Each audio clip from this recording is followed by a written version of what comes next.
Adam the Bull, Garrett Bush, and so many big names, it would take me hours to say all of their names.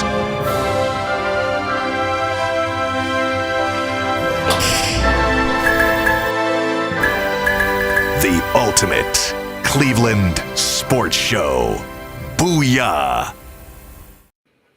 Yes, indeed, fellas. Well. We back at it. Game 2.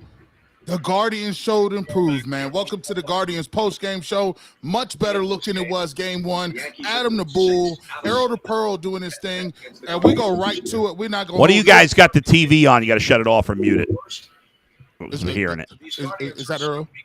Yeah, pull it together. Earl. What are you doing over there? Earl was that happy. I was taking it all in, man. Yeah. I had to take it all in. Actually, this is the wrong one. I said, we're going to get to your initial thoughts of game 1. What are your thoughts? Game 2 win. Yeah. Extra innings, Bull. And this game looked like it was in the dump for a while. Well, I'll tell you, I'm glad they won for a number of reasons, including it made a bunch of people look foolish. I mean, in the first inning, people were like, we lost, it's over. People are such a negative attitude, such losers. But I'm going to leave it on those people. It was a great win. It was a great performance by the pitching staff. It's funny. I'm not going to even mention it because I thought that Bieber would have now I'm going to mention it. I thought that Bieber was going to have a shaky first inning and then pitch great the rest of the way. I didn't say it today, so it looks like I'm just making that up now. But that's actually what I thought. We just didn't really have much time to talk about the Guardians today. But it's exactly what happened. He looked shaky in the first inning. He gives up the home run to Stanton, and then he just locked it in the rest of the way. And the bullpen was fantastic across. Well, Karinchak wasn't fantastic. He got squeezed on that first batter, but he had no command. He was paying too much attention to the base runner. And even with some of the mistakes, I didn't understand why Miles Straw didn't try to steal a base in the 8th inning, I think it was. Yeah, I was expecting that too. Right, like he's on first with 2 outs and Kwan's up. Like we got to try to steal a base here or something. Was it the 8th or was that the 9th? I'm all confused now. It was the 8th. So but in the end, pitching phenomenal. The defense was great. José Ramírez getting the bloop hit and then hustling to third. There is almost no players in baseball that would have been on third in that situation.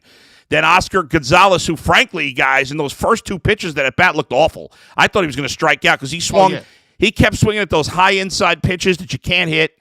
And I'm like, oh, man, he's going to strike out here. And then everybody's going to get tight because now you got to get a 1-out hit.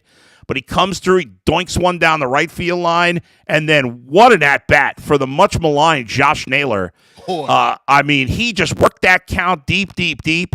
And then he comes through and rips one to right center. Again, terrible base running by Gonzalez, but he stopped at second for some reason. And Bull, on top of that, Naylor looked like he was going to be out of the game. He was hobbling around for the majority of the game. He tried to hustle out a hit. And so I'll give him credit for that, being able to hit the ball and still being able keeping himself in this game. No doubt. And if you look at that, when he hustled out that first hit, it led to the first run. Like when Jimenez comes up with the big hit with 2 outs, which they hadn't done, right? That was the Guardians' first hit with a runner in scoring position, was that Jimenez hit that made the game 2-1. And when he hit it, I'm like, oh, man, there's no way Naylor's going to get home because he's just hobbling around. He's not fast to begin with. But he hustled. Obviously, Judge made a terrible throw, so it wasn't even close. But, that was it. And then Rosario with the clutch hit. With the home run to tie it, and it was just, we talked about this. The big edge the Guardians had was in the bullpen, and listen, I know some people thought Clase should have come out in the 10th inning. I think you're crazy. I still think he can pitch tomorrow. He threw a lot of pitches. It's not ideal, but you have to win this game. You can't worry about tomorrow. I'll worry about tomorrow. I got it. Earl, your thoughts. 230 people in the chat. Shout out to you guys. Hit that like button on the way in. Big time win. Tie series now 1-1. Guardians take the 1-1 tie. We go right back to Cleveland. And Bob Costas talked about it, Earl.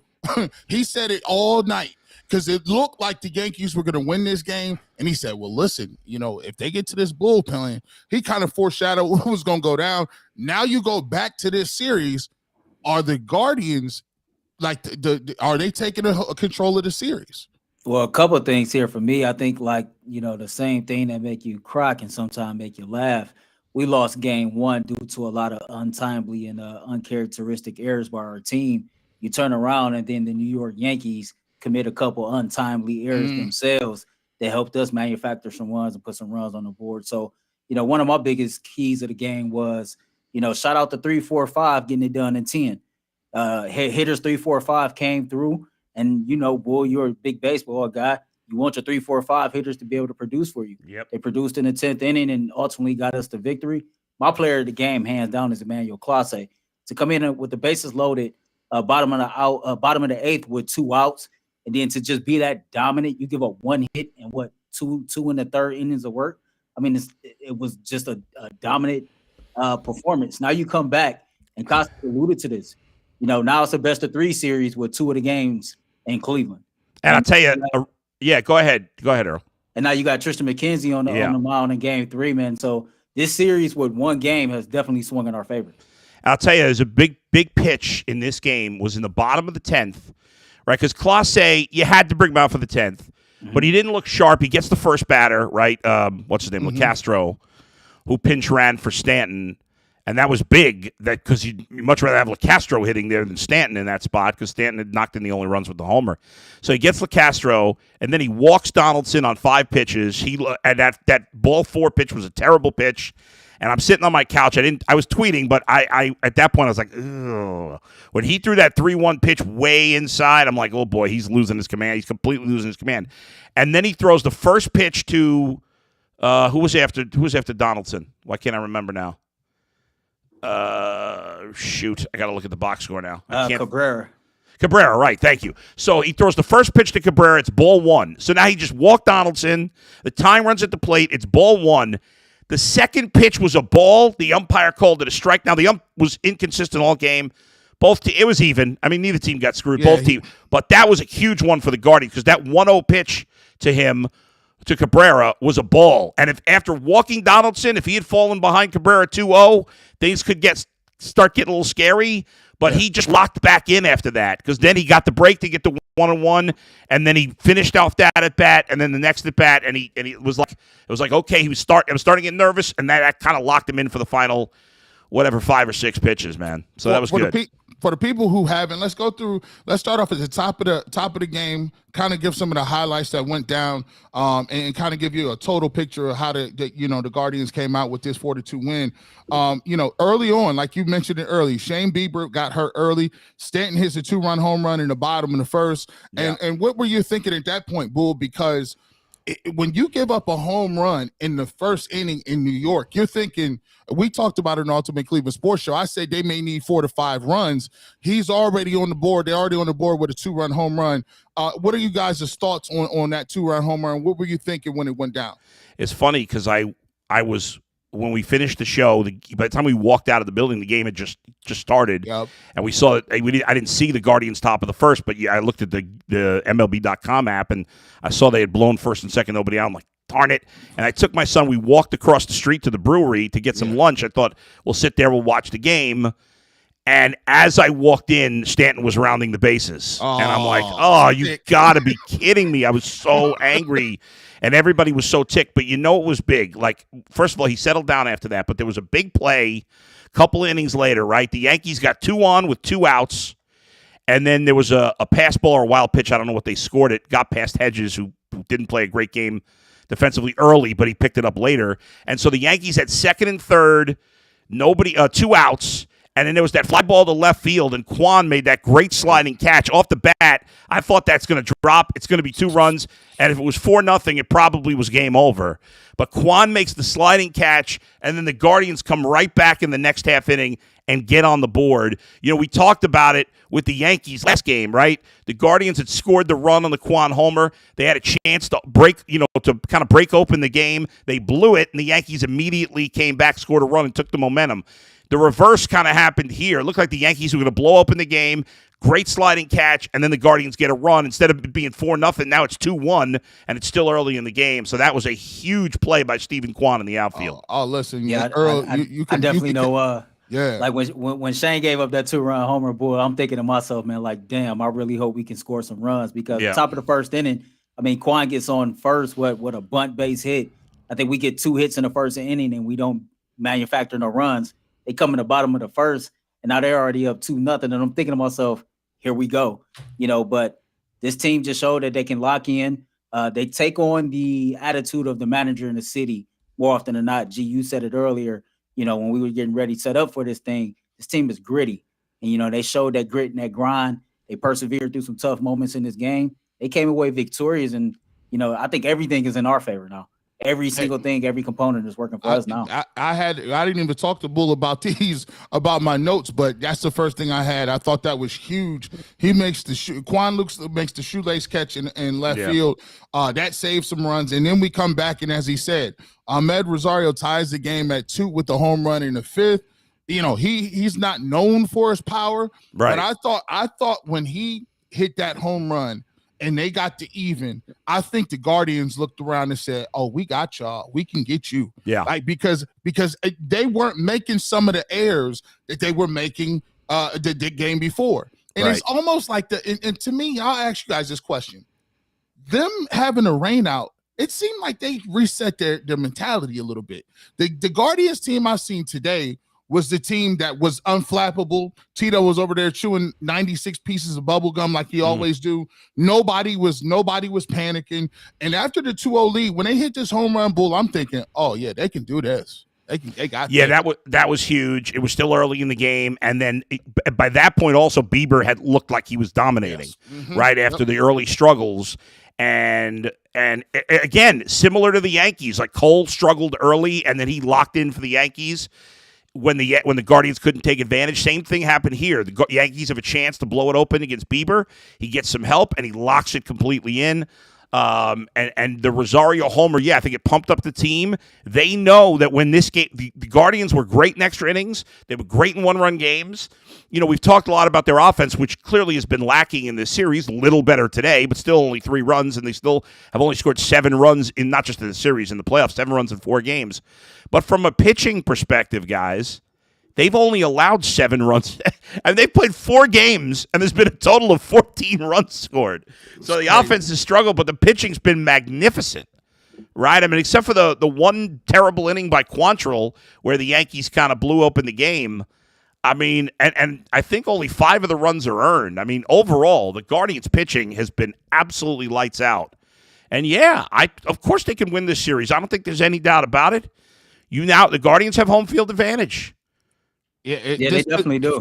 This is huge because you think about it. You said something, Earl. Like you said, it's the best 2 out of 3 at this point. That's a huge thing because if you go in, all the pressure right now is on the Yankees. All the pressure is right now on the Yankees. Yes. All of it.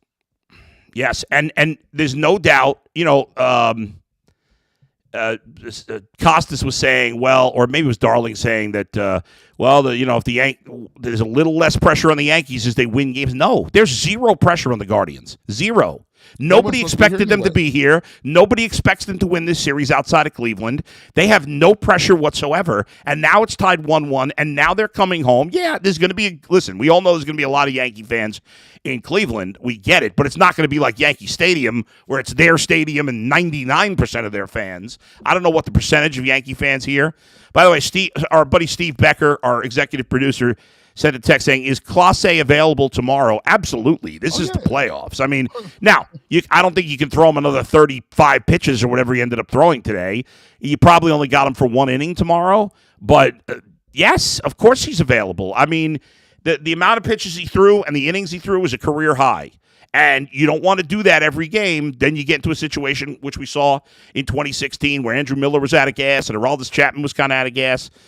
So, you don't want to go too crazy, but you had to win this game. You couldn't take a chance with a 2-run lead. If they had gotten up 4 or 5 runs, then, bring in De Los Santos. And even though he's been good, I can't pull out Clase when he'd only throw 17 pitches. So, yes, it makes things harder tomorrow, but if you had brought in somebody else and lost this game, tomorrow wouldn't have mattered much. Hey, let me tell you this. First of all, they say you can't talk no Guardians in the town. We got 470 live people in the chat. If you're a Guardians fan, if you happy about game 2, we coming home to Cleveland. And like Dark Shogun Rao says, We need a Frenzies 90 crowd tomorrow. That place is supposed to be packed. Right. Bull, if you could ever transfer your bull nature, if you could bottle your energy and give it to some people, that's the time they should show what they're talking about tomorrow. Don't sell your tickets to Yankees fans. Don't do it. Let's keep them out as best we can. Be out there, support this team. Everybody said they had no chance. Everybody complained about the payroll, myself included. That was a fair complaint early in the season. It's a fair complaint when the offseason happens. Right now, it's meaningless. Yes, this team's got their flaws. The bottom of the lineup is rough, but this team's also got a lot of great positives. The top 6 in the lineup's really good. Although I hate Owen Miller being in there. Don't get me started with. He was watching too. You know when somebody snap a curveball? Oh my gosh, he just had the worst at bats ever. At least Hedges walked twice. Yes. I mean, he had a terrible at bat his last time when he was 3-1 and struck out. So there's flaws, but the pitching is phenomenal, and their top six hitters are really, really good, and you know, there's a lot to be excited about when it comes to this team. I think they can win this series. I believe they can win the World Series. I'm not saying it's going to happen. Even if they do beat the Yankees, they're going to be a big underdog if they play Houston in the next round. But they've won 3 or 4 playoff games. They beat the odds all year.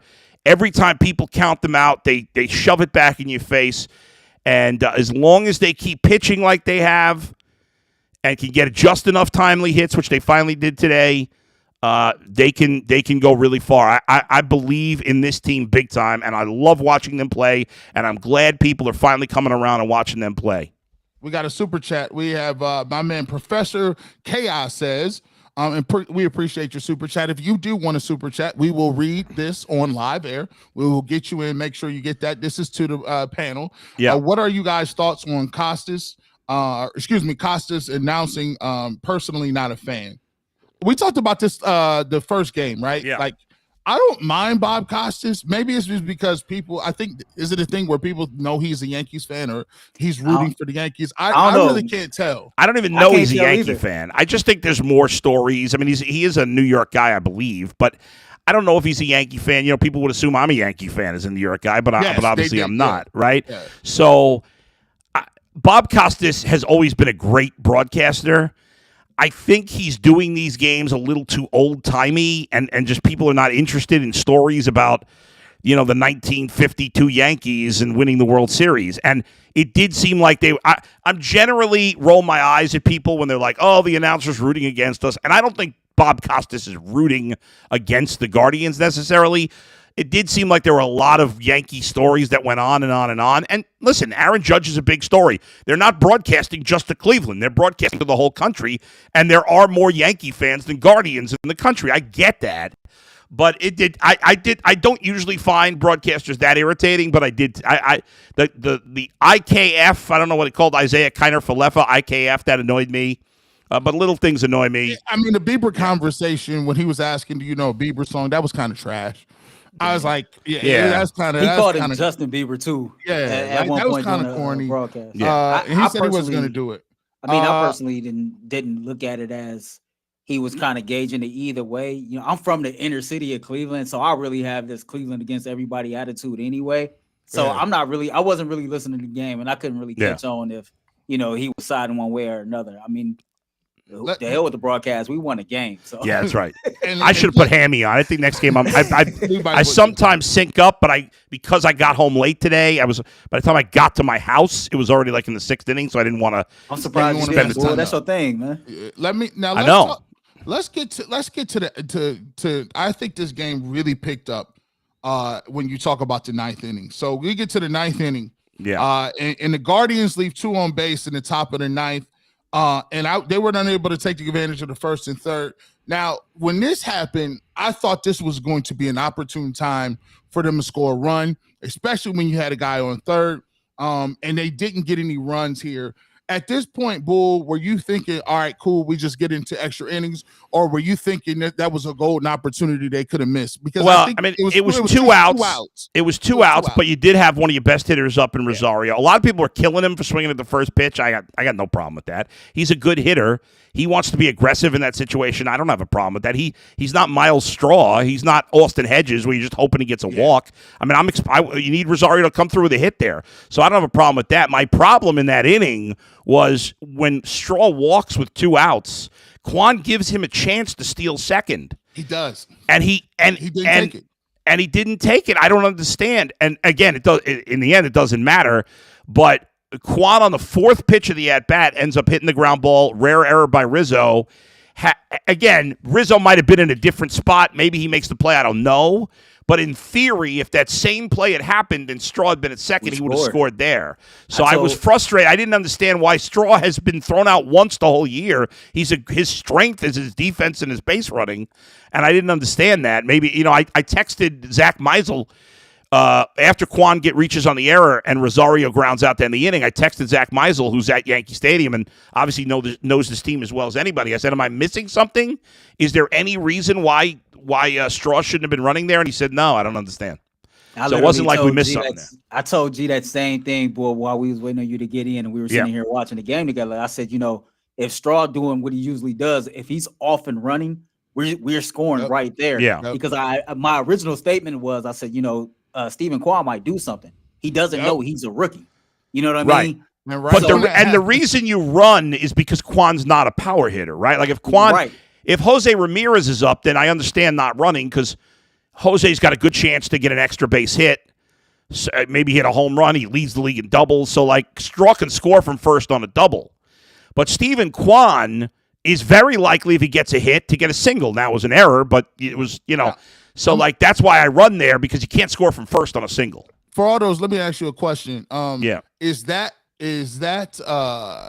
on Stephen? Is that Straw that decides whether he's going to run or not, or is that something Tito's saying we're going to run on this pitch? Is that up to him personally as a player, or does it's just what he sees, or does that come from the bench? Usually, I don't know this for 100% certainty, but a guy like Miles Straw will always, in this situation, will always have a green light to go unless Francona specifically tells him not to. Like the assumption is, unless I'm told not to, I have the green light to go. I can't see a reason why Francona would have not given him that. My guess, without knowing for sure, and maybe Francona will talk about it, and thankfully it didn't matter in the end, but I'd say I'm 95% sure it was just a choice by Straw. Now, maybe he just didn't feel like he wasn't reading the pitcher's delivery and wind up well. Like maybe he felt like he couldn't get a good jump. That's the only thing I can think of. But I can't imagine that was a situation where Francona told him not to go. Yeah, because like you alluded to, what is that? 96% steal rate for the year. So and G, you said it. That means basically he damn near never gets caught. So I would think that he had the ability to make that call on his own, whether to go or not. Why he didn't, who knows? But I can tell you all this real quick. 550 people are live with us. Nice. 23 minutes into the post-game show. We want to thank y'all. Shout out to y'all. Get y'all questions, y'all comments in there. Make sure you subscribe to the Ultimate Cleveland Sports Show. And make sure you go get that UCSS gear, man. You got 2 different T-shirt options. Don't forget to grab one of those. Yeah, and by the way, I need everybody in the chat right now to give me what emoji should they send for what I want to say? What do you think? What you gonna say? Something crazy? I'm gonna say if you agree with me that F the Yankees, the Yankees. Send a bull, man. If you agree, send a bull emoji for the Yankees. You send a bull emoji, man. Super chat, man. God, I hate the Yankees so much. It's so funny. I always find it funny when I run into somebody here and they go, "Oh, are you a Yankee fan?" I'm like, "Have you not been listening to me for 12 years? I've hated the Yankees since the day I was born. Never rooted for the Yankees. My dad didn't root for the Yankees. There was nobody in my family that was a Yankee fan. Now, my brother-in-law and my nephew, they are Yankee fans. I love them. They're the only non-obnoxious Yankee fans on the planet. The rest of them are horrible people. No, they're not horrible people. Shout out to Jeff Lloyd. Yeah, look at all those Bulls. Hey, super chat. Costas is okay. At least it wasn't shady Joe Buck. Let show up tomorrow. 216. Go G Wings. I don't Joe Buck. G I don't. Wings. Yeah, I do like Costas on baseball better than Joe Buck. Joe Buck said I find Joe Buck annoying ever since he basically called all sports radio people clowns. Now there are a lot of clowns in the sports radio business, but you don't have to lump us all together. But Joe Buck's a great announcer. My man Rob Cunningham, thank you for the super chat. I appreciate you guys. Do you think the tight wild card series helped the Guardians' confidence, no panic approach for these Yankee games? What are your thoughts on that, Earl? Yeah, go ahead, Earl. Oh man, I think so too. Yeah, I mean, I'm a young cat. I feel like this is a bunch of young dudes who are blissfully ignorant. You know, their ignorance is working in their favor. They don't know what they don't know. If you would have set them down and told them statistically they're not supposed to be here, it probably would have scared the hell out of them. But the fact that they don't know what they don't know and they're just going out there for the most part playing loose, playing free, you know, basically doing what Tito tells them to do, I think that's put them in a position to where they truly believe that they can win every single game and every single series in this playoff series going forward. I'm like you, boy. I'm trying not to get overly excited, but I really, really like this team at Yacht a lot. I'm looking at this youth, and you see it show up in the most opportune times when in most cases, all the numbers say that it shouldn't. You know what I mean? And like Oscar, for example, Oscar, with the first two pitches of that 10th inning, he was all over the place. The ball was all over the place. He settles down and comes through with another clutch game-winning hit, you know, in a big game in another different series. And that's only going to build his confidence going forward. You look at Steven Kwan, you know, bunt base hit to start the game off. You know, big hit in the 9th inning, even though it didn't manufacture a run. Ahmad Rosario. You're just looking at all these young cats, man. Yeah. And they're starting to gain that confidence as this thing goes on. And I think a lot of what happened against Tampa, when you're going against a team that has good starting pitching and a good bullpen, it only did nothing but boost it even more. Dale, shout out to you, by the way. We'll get you in real quick. We want to shout you out because you call it all the way from Saudi Arabia. Cleveland fan here. Woo! Shout out to you, man. What time is it? What time is it in Saudi Arabia right now? I'm gonna look that up. Put it in that. Put that. What time is it? What time in Saudi Arabia? What do you guys think? Do you have any idea? I would probably say it's probably 8-hour difference. I want to say 8-hour difference. You're close, G. You missed it by 1 hour. They are 7 hours ahead of us. Okay. So it's 12:46. He's listening to us at 12:40 and watching us at 12:46 in the morning. Shout out. Shout out. Another super chat, man. Professor Chaos says, do you think we will see Bo Naylor behind the plate in this series, Bull? Not as a starter. No, because, listen, I know Bo Naylor has a lot of potential as a hitter and hopefully is going to eventually be the starting catcher on this team. But as bad as Hedges is offensively, I mean, nobody's complained about his offense more than I have. His glove back there. Oh, today he saved 4 runs. He did. And now he botched one early and made another bad throw early, but then he turned it around and made some great plays defensively. And the most important thing, the Guardians are going to win by getting just enough runs and pitching well. Okay? And he is great with the starting pitchers. Now, anytime he's up late, I'm taking him out. 6th inning on, 7th inning on, certainly I'm pinch hitting. But the reality is the Guardians don't have a good bench offensively anyway. Like Brennan is the best choice against righties, and he's a young player who hasn't played much, and he had a bad at bat. I'm not going to kill him. He's a young guy, hasn't played at all. Poor hasn't played that much. But no, I can't. There's a tiny part of me that says, let's just throw Naylor out there and see what he's got because at least hitting potential. But you can't do that, not in big games, especially this next game. You got Tristan McKenzie, a young pitcher. You want him to have his catcher that he's been throwing to all year.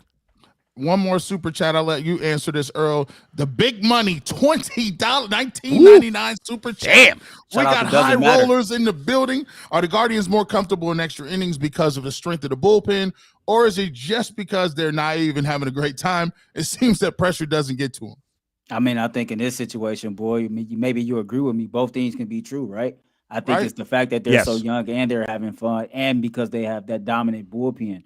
You know, when you get into extra innings and you know you have that bullpen that you can fall back on, again, it helps your confidence. And then when you're a young team and you don't know about these situations because most of them have never been in this situation, I mean, it's hard to have anything to judge it off of to where you just go out there and you just playing loose and you just having fun, throwing something against the wall and see what happens. Kind of like what we do in the production room sometimes. Right. So.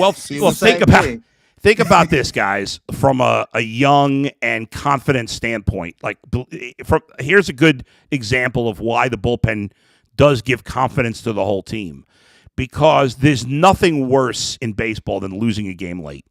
When you blow a lead in the ninth and you lose a game, it crushes the whole team, because the entire next day they're thinking about, well, even if we have the lead, we got to worry about it in the ninth. And the Guardians never have to worry about that, because with very few exceptions, they have locked it down late every single game. And I'll give you a football comparison for those who are maybe casual baseball fans and not a big football fan.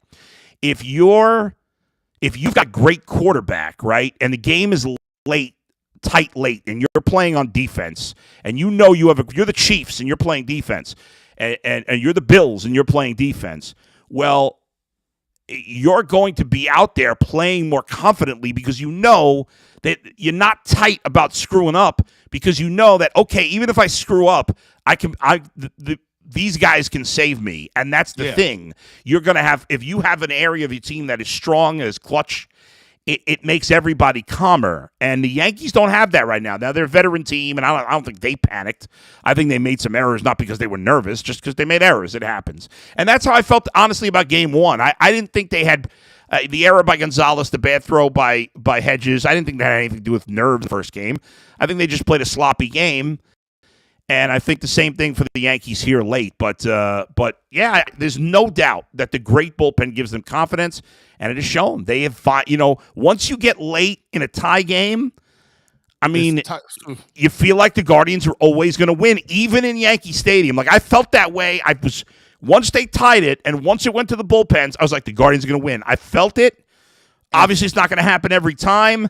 But if you feel that go in Yankee Stadium, which is the toughest place, if not the toughest place to play in baseball, then you're certainly going to feel that at home. And I thought they did a great job of, we talked about it at Ultimate Cleveland Sports Show a little bit. We talked about the simple fact that you got the shadows and different things like that happening. Yeah. And I thought they rallied. I think they did a good job, because if my thought was, I didn't want to be down when all the shadows were happening. When we tied it back up, I was like, okay, well, can't nobody see now. Both teams got it back. And by the time, and when we got to the bullpen, and when you got Clausse throwing a 100-mile-an-hour cutter, come on, man. Ain't nobody hitting that. Like that. And not only that, we have been in that situation just the last series to where the shadows played a big part in a game that went into extra innings. So, for a young team that don't have a lot of experience, they had experience in that moment. And I think those little things that show up in big moments, they play a major part in the outcome of the game. We got another super chat there. Now there's super chat for y'all. 623. Make sure you hit the like button for us. It's a small gesture. Yeah, every time I say hit that button and keep going, let's see if we can get to 700. We got another super chat. $4.99 Terry, or excuse me, this is from Rob Ventures. Thank you so much. We appreciate every one of y'all. Terry is manager of the year. 100% believe we have the talent to go all the way, but hopefully this game warmed up our bats. Go Guards, Yanks suck. Now, Bull, let's spin this forward. We've done a lot of talking about this game. Let's get to Game 3. What are you thinking about Game 3 and how this thing is moving in terms of the chances of the Guardians? And the thought process is, you have to think we want to close this out, right? Yeah, I mean, you don't want to go back to the Bronx. Not that you couldn't win a Game 5, and I think a few of us, myself included, picked them to win this series in 5. I actually thought when the series started, I thought they'd lose Game 1, win 2 and 3, lose 4, and win 5. But I don't want that to happen. I want them to win 3, but I want them to win 4 also. 3, I mean, I'm Captain Obvious here, but 3 is the huge game here, right? Because both teams have great pitchers going in Game 3. Mm-hmm. And in Game 4, the Yankees will have the pitching edge, because they're going to have Cole back in Game 4, and the Guardians will be going with Quantrill. Now, Quantrill's been great at home, as we all know, but a lot of that's been because they've given him great run support. But I don't like that pitching matchup in an elimination game. I'd rather we see that Cole-Quantrill matchup in a Guardians up 2-1. Can they finish it off? Okay, if not. And by the way, if there's a Game 5, because we're playing 4 games in a row because of the rainout, Game 5 is going to be like a bullpen game. Yeah. I don't think either team's going to have a starting pitcher. Even if they do, it's going to be like Savali and what's his name, Taillon, who pitched today in the 10th inning, who looked lost coming out of the bullpen. He never pitched in the bullpen in his life. I did not understand why they brought him in there. I thought that was a terrible move by Aaron Boone, bringing in Taillon, who's never pitched out of the pen, has had a lot of injury problems. I don't get bringing him in the 10th, but even if he and Savali somehow started a Game 5, I don't think either one would be in very long. By the way, I put up this tweet. I want to know what you guys think. All right. The guy who pitched in the 10th, as I just mentioned, Jameson Taillon, he looks like in Division III basketball, this happened a lot. I don't know if this happens all the time, but he looks like that. There was always like a lot of Division III basketball teams have one like dopey looking tall white dude who starts the game for the opening tip, and then like 90 seconds in and the first time out, he comes out and we never see him the rest of the game. Got 3 fouls. Yeah, right. And it's always cheap ones. It don't be no hard ones. It be like he does this over somebody's back. They'd be like, come on, man. Right, and the athletic kid who's like 8 inches shorter is just running around him, and he's got his arms up like this. Euro stepping him. We got another super chat. JC, F work. To celebrate a dub with the UCSS fam. Go Guards. I just realized I left one of my lights off. I got to put it on. Yo, I just realized my light ain't been on the whole time. There we go. Am I brighter now? By the way, we just kind of talked about this in our text chat. Dog Pound Gangster says, "Can you guys start the live stream at the 9th inning just like you do the 2-minute warning in football?" Well, here's the thing, and we were actually talking about this, as you said, G. We've been talking about it in our text chat with Steve Becker, our executive producer. My concern with that is the only reason we haven't been doing that is because one inning in baseball could take an hour.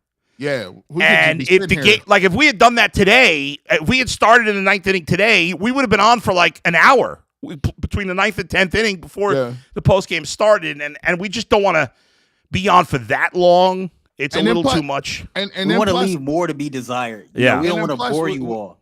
And plus you got to think about it. It could be pitching changes. Yeah, it's a lot. While, and it's hard to watch baseball. Like football, it's like plays happen like that. All right, you snap at the ball. But listen, if we get enough people that say they want us to come in the 9th inning, I'm sure we'll do it. Right? Certainly, if the game is kind of one sided, if let's say the Guardians are up big in Game 3. Yeah. Tomorrow night, like we'll come on in the 9th inning if it's a one-sided game, but we don't want to be in a situation where the game goes into extra innings and then we're doing 4 hours before the game's even over. Yeah, so like Bull said, tomorrow, man, when Tristan go about 7 innings, he got about 8 strikeouts. Guardians is up about 4-0 in the 9th. We'll pull up. We'll pull up on you tomorrow. Another super chat. Professor Chaos says $5. We appreciate you. I don't remember Quantrill starts Game 4. If so, does his Cleveland streak continue? Quantrill will start Game 4, I assume. I don't see why he wouldn't. Now, I guess it's possible that if the Guardians are up 2-1, that he could go with a bullpen game in Game 4 and then pitch Quantrill in Game 5 instead of vice versa to try to wrap, but I don't know. But I would assume, I don't know if it's been officially confirmed yet, I would assume Quantrill is going to pitch Game 4, and that game will be Sunday at 7. So now we are guaranteed to have a Game 4, guys. So we are going to have, the Ultimate Cleveland Sports Show is going to have, for the first time ever, 2 post-game shows in one day. That's crazy, right? You'll have the Browns post-game around 4 with me, G, Jeff, and McNuggets. And then you'll have the Guardians post-game in the 10 o'clock p.m. hour with the 3 of us. That's a first. That's a great day. That's a great day, man. Yo, the city of Cleveland is going to be lit Sunday, man. 656 people right now in the chat. Wow, we've been picking it up now. Look at that. B Apple says he sent us $10 just to say bleep the Yankees. Yeah, gotta say that in this bull bleep voice. The Yankees. Bleep the Yankees. Just to say that, man. Here you go. Here y'all go with this, man. Yeah. You doing work when you got to block the users. Thank you. If somebody see them, block them people. We're not doing Is that why I'm seeing this? Oops, something went wrong. Yeah. We ain't I doing got that today. Yeah, thank you. We're not getting into that today. Oh, people are sending like sex pictures. Yeah, we're not. Oh, I see that. Yeah. Hey, so many people that be in our UCSS morning chat, man. They know Those people are out of control. Let's go. Hey, Get out of here, sex find. Let's talk about this. And Yeah. I want to round it. I just want to talk about this. Yeah. And kind of look at it and kind of put a bow on this. And so we can move on. Let's talk about it. You said something. We talked about our best guys have to play. And I think this game was won by this guy. Ramírez hustling, right? Yep. He hustles.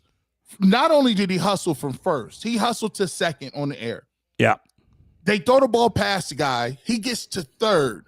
I think that was one of the biggest turning points in this game because you're on third base. And now you're like, okay, a sac fly gets you in. A lot of things get you in. And then after that, they take the lead with Oscar Gonzalez in the top of the 10th inning. Yeah. He gets the RBI single. He hadn't had that great of a bat this whole series. And he comes through with a hit. And then Naylor, they said we needed a run. We needed a security run, a blanket. Naylor doubles, Gonzalez scores. And now we're up 4-2. And from that point on, when they go 4-2, Bull, I knew this game was over, especially with Clase up there. José Ramírez, you're 100% right. He changed the game in the 10th inning. Because think about this.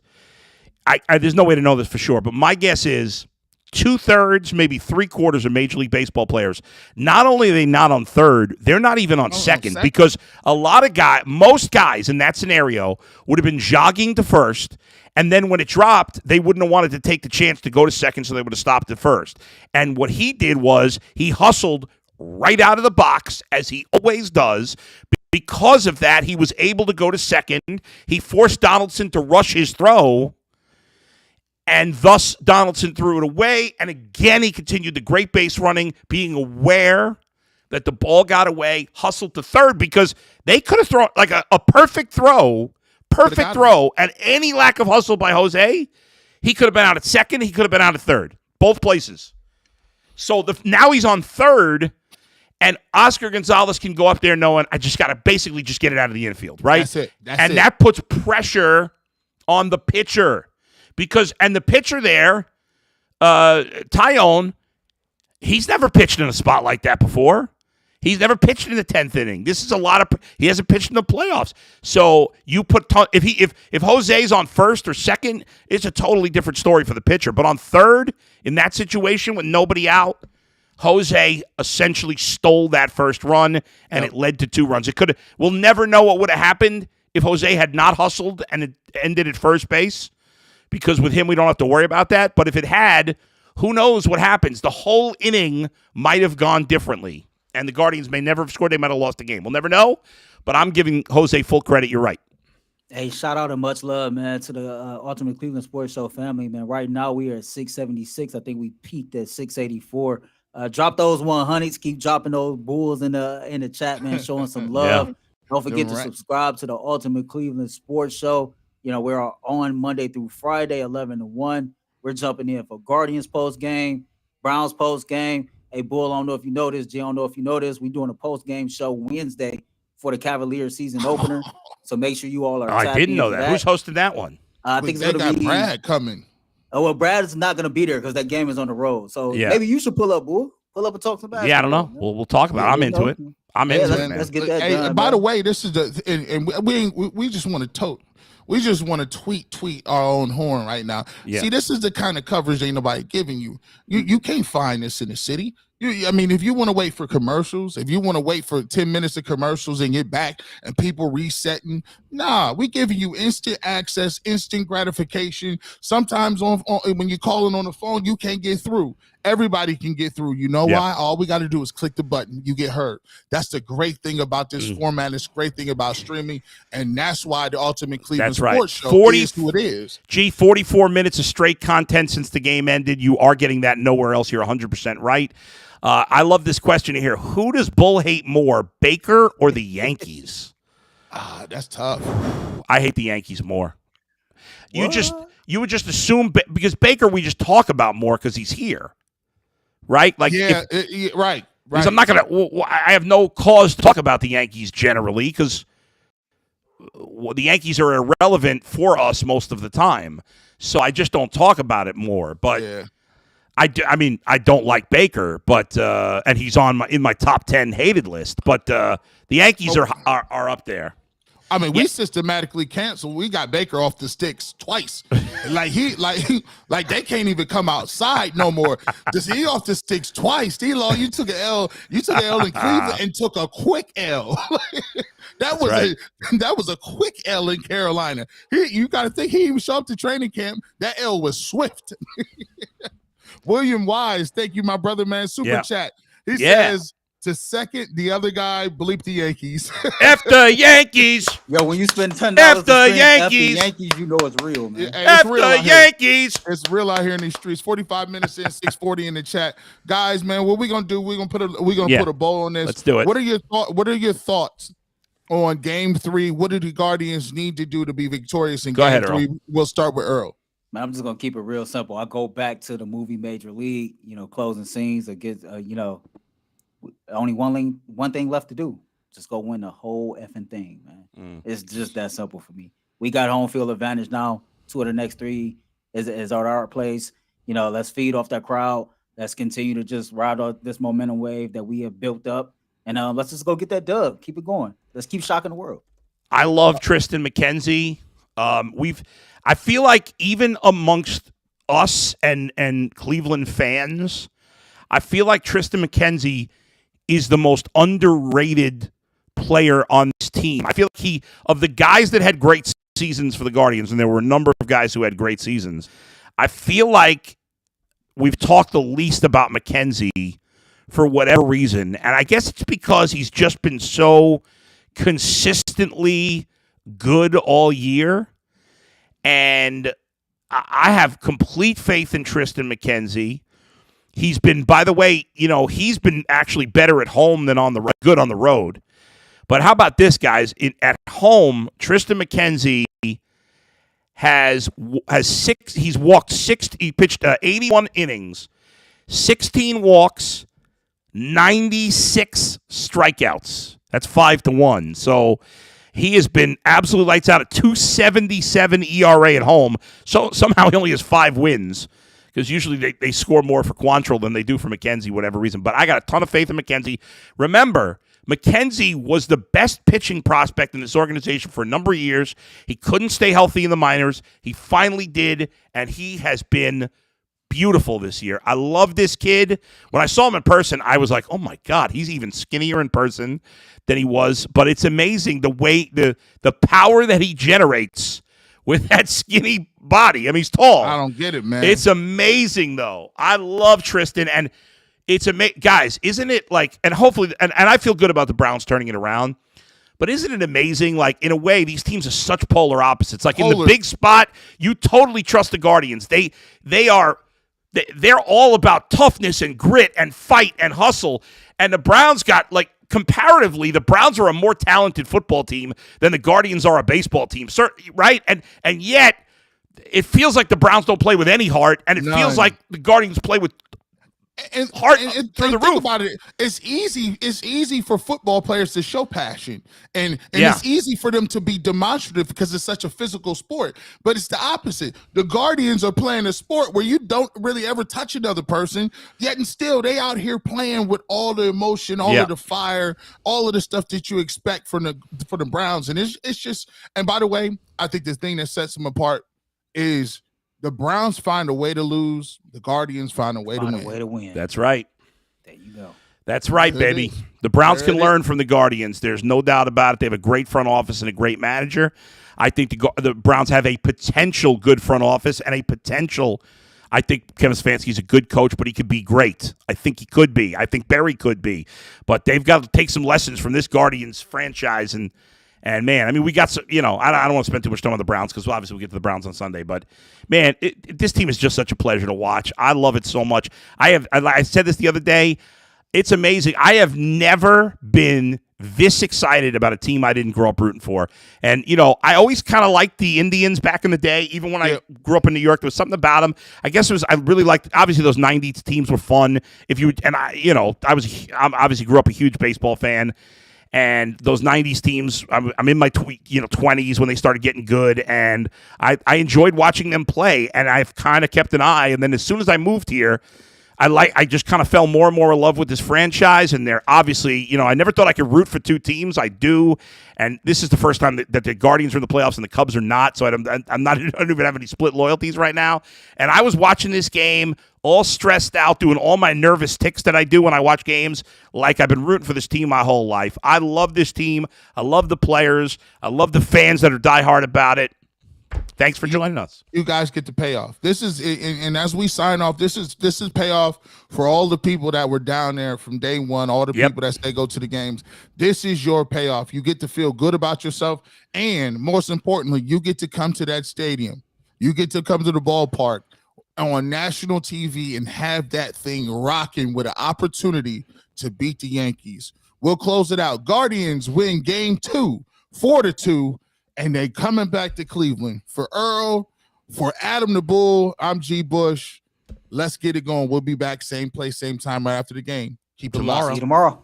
See ya.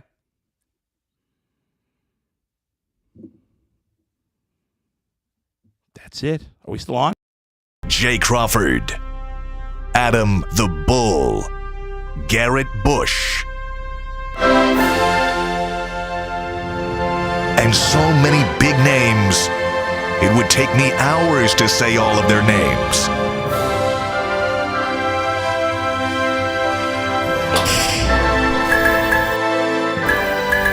The ultimate Cleveland sports show. Booyah!